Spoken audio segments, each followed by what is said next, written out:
Filipino mentality.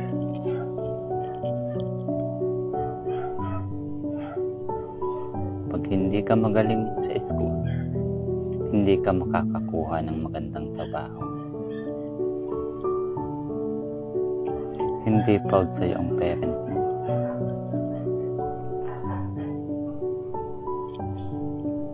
Kaya maraming tao ang tumanda na lang sa katatrabaho.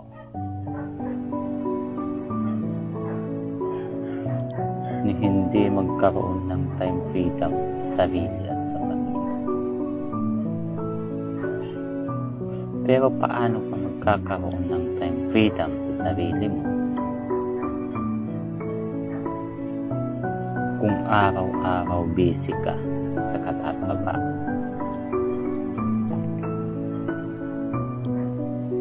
Naaalala ko dati, sabi sa akin noon sa school, pag hindi ka nag-aral, wala kang future. Maaaring hindi ka magaling sa school, pero hindi yun nangangahulugan na hindi ka rin magaling pagdating sa realidad ng buhay.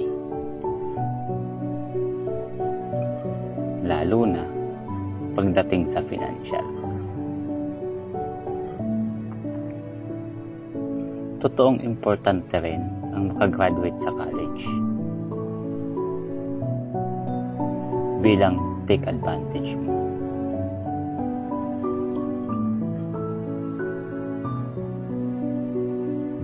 But it doesn't guarantee na makakakuha ka ng level of success sa buhay mo.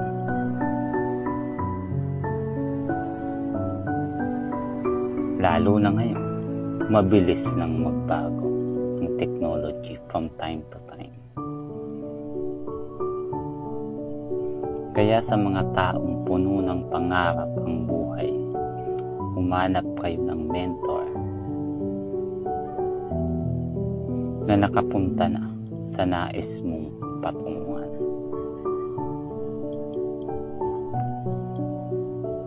Dahil yung dreams mo or goals mo is outside your current reality.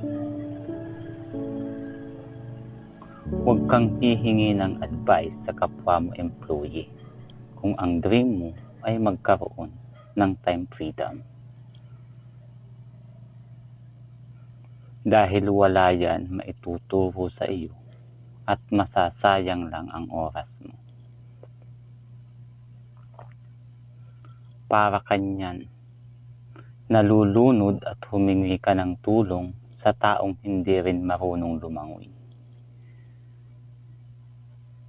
Baka ang ending niyan, pareho kayong lunod.